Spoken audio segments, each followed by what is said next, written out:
As we remember, Wendy remembers nothing. She doesn't even have anything that she favorites. Right. It's So, bad. well, Just wait till you get in your 40s. I'm already in my 30s. In this market, it is so different right now. If you don't price it right, it's going to sit a little bit longer probably. I will say that if it's move-in ready, they're still selling like hotcakes, as long as they are priced correctly. Price is the number one thing that will either move or not move your home. Right. If you don't have any offers within about 2 weeks, you're probably priced too high. Maybe you can go out 3 weeks right now, but it depends. Is you want to sell the steak, you don't want to sell the sizzle. I like that. So you want to make sure I don't know if I've ever heard you say that. I haven't either. And I was like, That's you know great. what? I was like, that makes sense. You want it to be packaged like the raw steak and then let the new buyer cook it for themselves.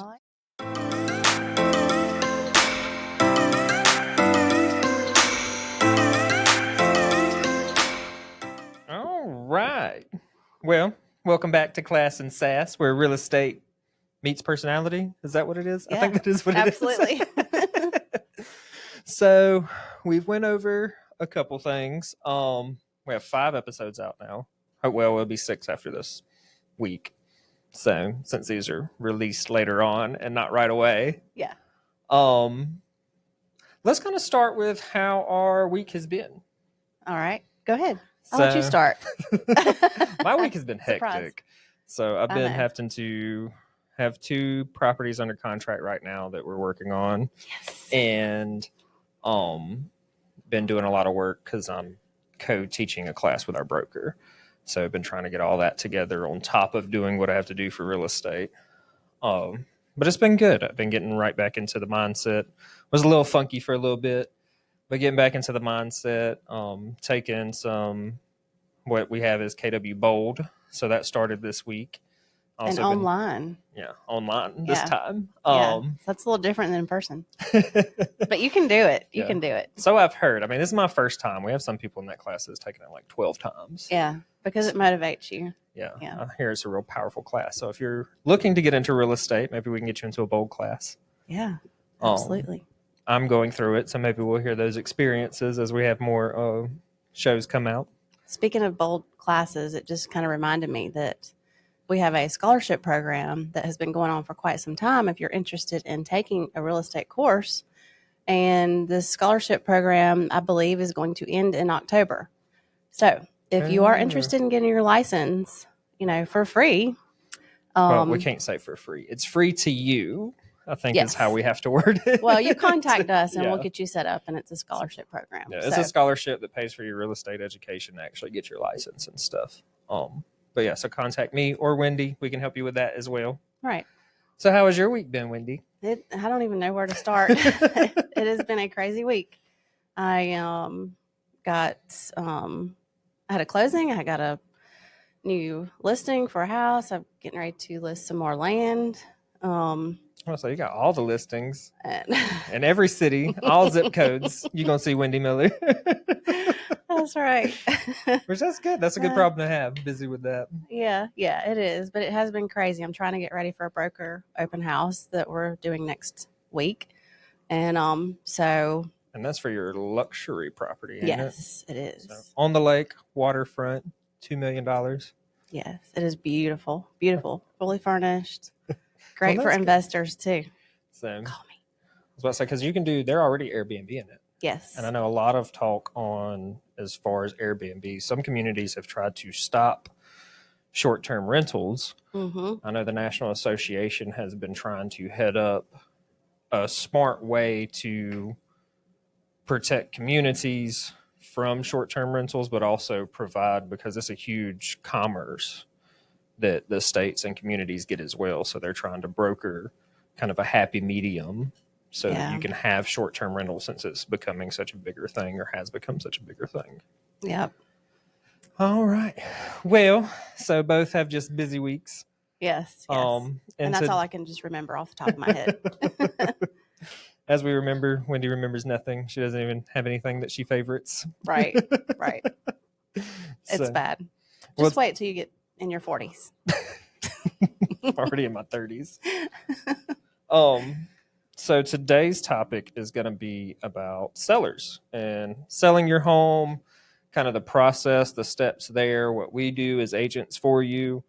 The reason I keep looking at my phone is so I can remember the date is currently Wednesday, August 9th, 2023. I like to say that if we're going to talk about market things Okay. because the market is always changing. Oh, yeah. Tomorrow will be different than it was today. I was about to say, by the time y'all hear this episode, there'll probably be some changes. So I'm trying to speak in generalities for the most part, nothing too specific. So since you have all these listings, so how do you, I guess, what would be your recommendation for any seller just kind of contemplating or saying, hey, I think I want to sell my home? Oh, that's a good question. There's a lot of questions that go along with that. You know, do you have a place to go? Are you going to buy another house? Or are you building? You know, in this market, it is so different right now. If you don't price it right, it's going to sit a little bit longer probably. I will say that if it's move-in ready, they're still selling like hotcakes, as long as they are priced correctly. Price is the number one thing that will either move or not move your home. Right. But they are starting to stay on the market a little bit longer, some of them, depending on if they're further out. If, you know, for example, everybody wants hardwood floors, they don't want carpet. So I think buyers are being a little pickier now. So, you know, just keep that in mind. You don't, you know, if you're listing a house, you want to declutter. Yeah. Some people like to see furniture in the home. Some people don't. Furniture in the homes is great. You're living there. You still have to have your furniture. We can help you stage it, you know. Wendy actually used to work for an interior designer, so she would be amazing at staging your house. Yeah, I would love it. You just get rid of all your stuff, get your little storage unit, or put it in your garage, or even in a spare bedroom. You know, if you don't have a garage space or anything like that, I would say declutter. Nothing on your counters. You want it picture ready, and you know, just put yourself in the buyer's shoes. If you're going out to look at a property and they have a bunch of clutter all over their countertops and on their floors, and I mean, I know you're living there and you can't get rid of everything, but try to declutter as much as possible, and that'll help you along when you go under contract. You won't have as much to move. Yeah. I'm glad you brought that up because kind of talking about staging and what I stress to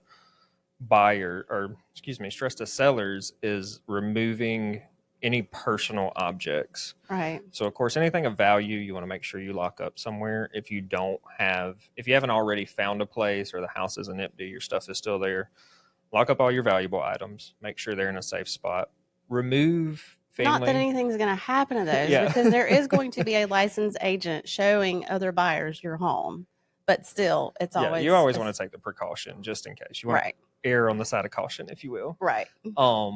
But also make sure you're removing personal items, and I include those to be any kind of political items, your family portraits, religious Sometimes items, deer heads, you want to mounted on the wall. You want to make it as a blank as possible for the new buyer.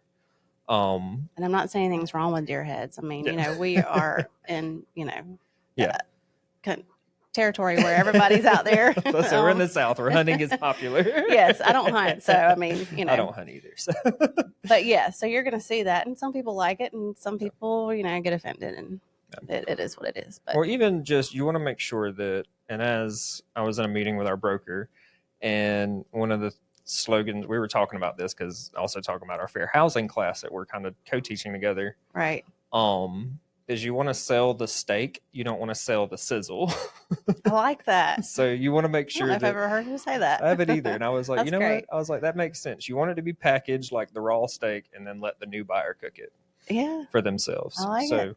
And that's why I bring in, especially since fair housing's on my brain right now, if you're removing items that are family portraits, religious items, political items, it opens the door to so many buyers that can say, hey, I can see myself here, versus that buyer that may either, you know, and it goes both ways for buyers and sellers that might discriminate on a certain ground that they see. Yeah. So you want it to be as blank as possible for the new buyer to. Even the stuff on your refrigerator, you know, people have their kids' artwork or family photos or whatever, is, if that looks cleaner.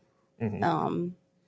One thing that I found is big, and I know we're kind of going off subject here. Well, that's okay. That's what we do. But with family photo, there's a lot of appraisal bias on the real estate side that I noticed, because a lot of fair housing issues happen in rentals because it's kind of easier to find it there. Mm-hmm. But there's not many complaints of fair housing violations on the resale market, but there is appraisal issues. And I was reading one case where it was there was a black family in the home. They had their portraits in there. Appraisal came back. They thought it was too low, so they switched out all of their portraits, and they weren't there that time, and put like their white friend in the portraits and stuff. What? And the appraisal came back almost $500,000 more. $500,000 more? $500,000 more. Where in the world was this? It was a California case. It wasn't here, but so that's why I do say take down all of your personal items. We know they have sentimental value. It should not have anything to do with it. Yeah, it kind of makes me mad. It'll make you mad whenever you read through some of this stuff. But definitely, yeah. Wow. So that was actually a case. Yeah, that was actually a case where they I think it was California. Where that's a big difference. Yeah, it was a huge difference. I mean, that's like a really nice house here. Yeah, you can tell because the property was like 1 point so when they had the black family there and their portraits were up there, the ones that actually owned it and were selling it, it appraised at like $950,000. When they switched the photos out and their white friend was in the house, it appraised for like 1.45. So $1,450,000. Wow. With the same company. I don't know if I think it was the same appraiser too. I'm going to say that appraiser probably doesn't have his job or her job anymore. Potentially. Yeah. Yeah. So that doesn't happen. No. I've never heard of that happening, but yeah. So that's a concern. That's why I also say, depersonalize along with declutter, sell the steak, not the sizzle. Now talking about that, kind of shifting to markets. So 2020 to 2022 was amazing for sellers. Mm-hmm. You could essentially throw it on the market and have a contract in 2 hours. Oh yeah. Yeah, absolutely. Multiple. I mean, and buyers were fighting, talking about appraisal gaps. We're talking about no contingencies. Mm-hmm. The market has shifted. Yes. It's still a weird market. It's still a seller's market. But you are seeing not as many multiple offers. You're seeing not as many no contingencies. Like the regular contingencies are coming back. Right. With some of my buyers, I'm seeing seller concessions coming back where they're actually getting money towards closing costs. So these are things, if you're a seller, you want to think about offering. When you're looking at prices, number one thing that's going to sell your house. You always want to make sure you're priced according to the location and the condition of the property. But you also want to make sure that, I don't want to say offer it up front, but know that these offers that are coming in aren't going to be like what we've seen before. Right. You're going to see, hey, can you help me with closing costs? Hey, can you do a home warranty? Yeah, and I've seen a lot more low ball offers too. Not that sellers are accepting them, but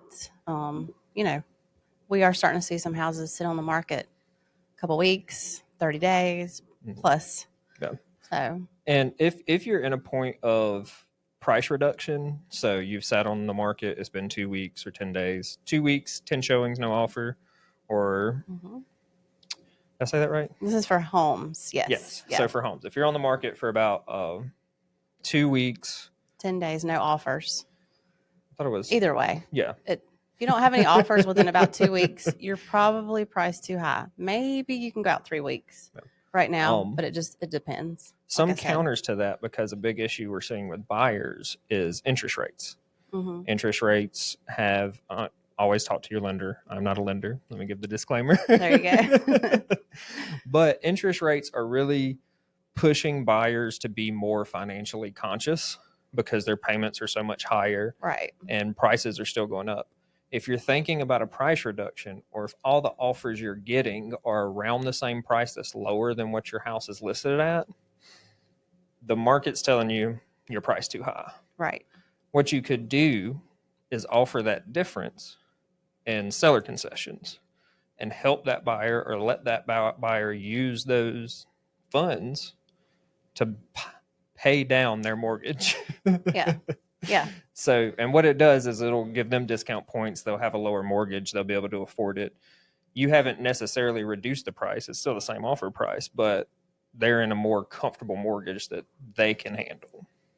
Right. And you're going to have to reduce it anyways. Yeah. Yeah. At that point. Right. So that's some things to think about. I know, like, we're getting ready to sell our condo. Not getting ready right now to sell it. Oh, okay. But Okay. but we've been thinking about selling it, probably selling it in the next year or so. Right. And some of the things we were thinking about was, depending on where the market is, of course, when we do the comps for it, we may offer a home warranty, since some of the mechanicals are a little older, things that are going to bring buyers. Because what I kind of see is pre-home inspections too. I mean, the seller can have a pre-home inspection, so you can already have that,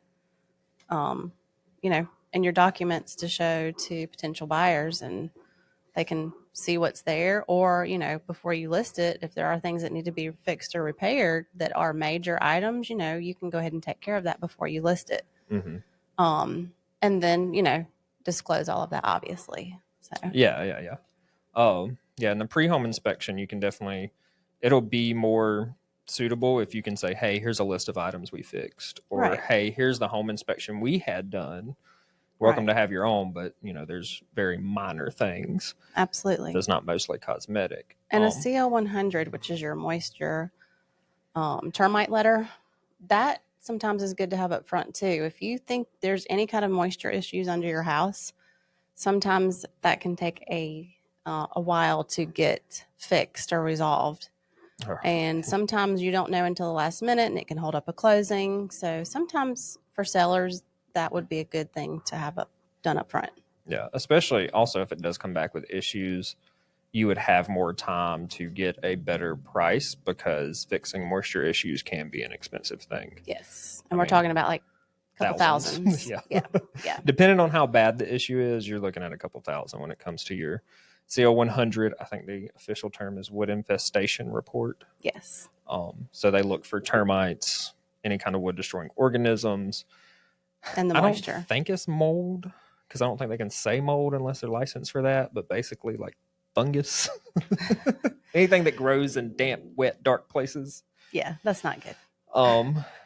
But yes, I mean, these are things that, and you're probably, especially if you're thinking of selling within the next couple months or even within the next year, what I'm seeing, and you can tell me differently if you see something differently. Yeah. What I'm seeing with numbers is, one, we're in a seasonal slowdown. Mm-hmm. It always starts to slow down when school starts back, holidays start rolling around. The market naturally slows down. Yeah. But even with that, our inventory levels are starting to rise a little bit. I want to say that we won't know for sure where the market shifted to until after March, and we can look at those numbers. But we may be shifting into a buyer's market, if not a more friendly buyer's market. Right. It's got to eventually turn over. So, I mean, obviously we cannot look at a crystal ball and tell you what the future is, but this is what we hear through the grapevine. Yeah. And also from studying the, right. Being in the market, studying the trends, seeing what's going on. Right. So I think we've covered most of it, looking at repairs, what to think about before listing, make sure you're decluttering, making minor repairs if you need to. Call a real estate agent. Yes. Don't list it yourself. Whether it is for many reasons. Or Wendy, like even if it's not us, call a real estate agent. The people listening couldn't see that. Yeah. No, Tyler's great. He's great. He's wonderful, and he loves his. I'm an amazing real estate agent. They know that I am. I know they do. They know. They all know you are awesome. But yeah, definitely. So, and statistics show that, I'm not going to get the number of who use an agent. 10% of sellers will try to sell their home themselves. 50% of those that are successful sold it to someone they knew. So they probably didn't make as much money as they could have if they had listed it with me or you. And most of the time, statistics always show that if you sell a home yourself, you don't make anywhere near as much as you would if you used a licensed agent. Right. Your Zestimate is not trustworthy. No, please don't go off of those. It is terrible. We have the same systems that we can use that can pull an algorithm together, but you have to have that personal touch. Right. We're not appraisers, but we can Yeah. give you an estimate. Because, I mean, us being in the market or wherever you're at and whatever agent is in that market can tell you what the trends are, what's going to get you more money, what current buyers are actually looking for besides just, oh, well, here's a bunch of things in the area that may or may not look correct. Right. Because these algorithms aren't taken into effect of laminate or granite countertops. Is this carpet or luxury vinyl plank? Is it, brick, stucco, or vinyl siding? Because all of these things. New windows, old windows, a new roof, a new HVAC. I mean, the list goes on. Do you have copper piping or do you have PEX? It's just, there's a lot to think about. And when people want us to pull comps, and it does not take 5 minutes. It does not take 5 minutes. It take a little bit. It takes a couple hours if you're going to do it right. Yeah. Especially if you're not in a neighborhood where some other homes have already sold recently. Mm-hmm. If you have a house out in the middle of nowhere and you have a bunch of land or, whatever, it's going to take a little while. So please don't think that that's like we're going to come up with a price immediately. Yeah, we are in an area where we're not, I mean, we have established neighborhoods. We have Anderson, we have Greenville, Seneca's, there's some established neighborhoods there, but we are in a place where a lot of it Clemson, go Tigers. All you Gamecock fans, it's okay. You can still listen. I still love y'all, but go Tigers. By default, I'm not a football person, so I don't watch sports. But my husband went to Clemson, so. See, he's smart. He's so smart. So, but those are things that, we're going to look at. And we do have, where I was at was we're in a rural area, so we have more houses that may not fit into a defined neighborhood. Right. Yeah, we are. We're going to skip over that. I know. Sorry. So if y'all hear a little like skip in audio, it's because I had to cut my husband's name out because he did ask for his privacy, which we will respect. And Wendy just went and blurted it out. My bad. But yeah, and those can be hard. And like and like you were saying, comps take forever. It does. To do. It does because, and I probably, I mean, I'm sure every agent, they're. When I'm looking at my comps, I really look at the comps, and when I find comps, I like to have at least 3 to 5 that have sold, and I'm looking through all those photos. I'm reading, all the information on those. It's a very detailed process, and figuring up numbers. And I mean, it takes me anywhere depending on the house. Like if it's in an established neighborhood where I can find 3 good comps, I'm probably looking at 2 hours. Yeah. If I'm in anything else, I mean, it can go as far as 4 or 5 hours. Right. And land is a totally different animal. That takes more time than it does for homes. Yeah. So I mean, and they sit a little longer than homes. Most of the time. Sits a lot longer than homes. Yeah. So those are, hire an agent. Yes. That's going to do these things for you. They're also going to advise you and walk you through the contract to close process, especially when you get an offer. They're going to advise you on the offers you're getting. So not every offer is the same, even if the dollar amount is. At the end of the day, you want to see what kind of financing it is. Now, as we talked in buyers, Wendy may have a different opinion than I do. There's not much difference between conventional USDA, VA, and FHA. They're all great programs. They are. They're all great programs. Yes, because they are looking out for the buyer. Wendy would probably prefer conventional, but I feel like there's an unfair stigma on government-backed loans. Well, I've had actually retired veterans who have come to me and sold their house, and they're like, I don't want a VA loan. And they have VA loans themselves. And there's nothing wrong with a VA loan. They are absolutely fine. I mean, they are looking out for the buyer, which is great for buyers. I mean, because they're, when they send the appraiser in and they do their reports, there are certain things they're looking for that have to be safe and, which is great. But if you are educated agent that knows these kind of things, you can tell your sellers up front, hey, you have some wood rot and some peeling paint and stuff on the house. You just need to go ahead and fix that now because it's going to come up. So, and that's one of the things. Because even, I think a misconception on a lot of, I think even some loan officers and agents is that conventional will fund anything. And that's not true. No, it's not true. And I've seen some things on conventional loans that I have never seen before. So, I mean, it depends on who the appraiser is. And because so your house can have some dings on a conventional loan. Mm-hmm. Government-backed loans like your FHA, USDA, and VA do have some extra criteria as far as peeling paint, rotted wood, all kinds of stuff. They do require CO100s because your conventional can say, hey, we don't want CO100. That's fine if the buyer doesn't want it. Some FHA loans, I think you can. I think USDA. Opt out of. I think USDA doesn't even require it. But talk to your lender. Yes, yeah, we're not lenders.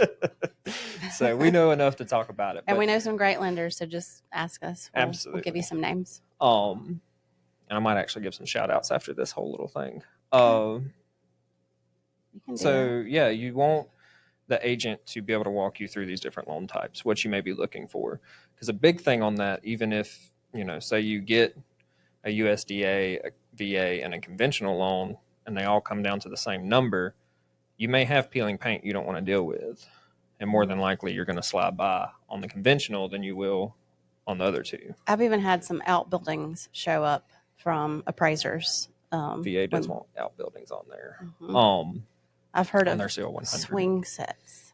It's So, and even on that, if you have all conventional loans, they come down to the same number. There may be different obligations within those terms that you wouldn't catch by yourself.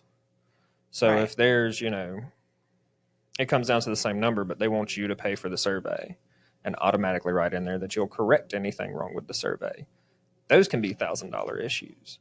Mm-hmm. Where if on survey issues, you have basically 4 options, one of those being to ignore it. But if they've already written the contract that they want you to fix any issue found, well, now you're bound to it. And that could cost you a good bit of money depending on what you're moving. And these contracts are official documents. I mean, it's not just like you're signing a sheet of paper that somebody just typed up. These are written by attorneys at the state level. And they are a South Carolina form. It's just what it is. They're all the same in South Carolina. These are things that an agent can walk you through. Even the contract to close process, making sure that you're staying on your timeline. But not only are you staying on it, is the buyer of your home staying on their timeline. And I will say that a lot of sellers do not realize that when you have a closing date and time, you have to be moved out of your house.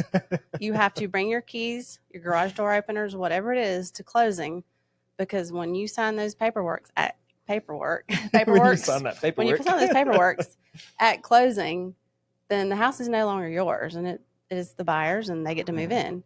So I've actually had questions about that in the past. It's crazy. And you can, if you know up front you need time, and if people are willing to work it out, because anything's negotiable, right, you can do that.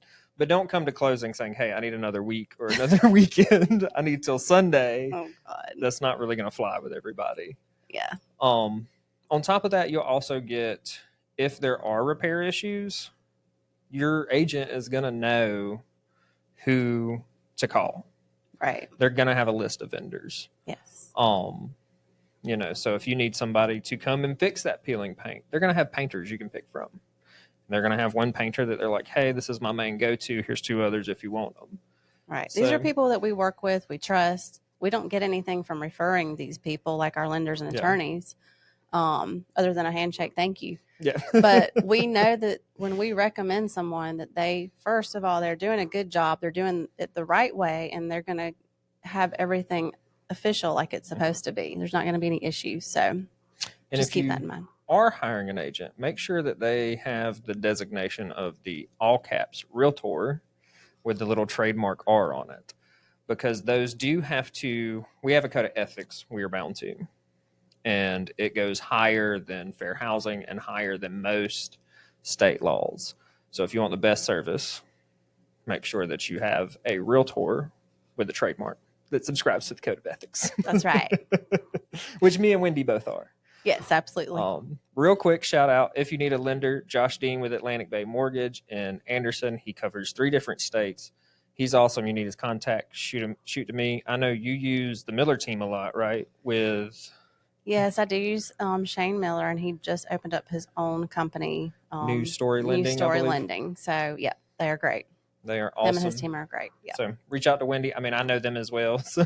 And we know other lenders too. Yeah, and there's all other lenders you can have. So, but of course, we want to hear from y'all. We want to hear what y'all want us to talk about. Don't forget to like, share, subscribe, rate, review. All that good stuff. All the fun things to boost the podcast. Share it with friends. Of course, if y'all ever have any questions, our contact information is blasted on everything. So yeah, give us a call, send us an email. Yeah. Bye. I didn't get to say my bye. I know. I might be able to put it in this one.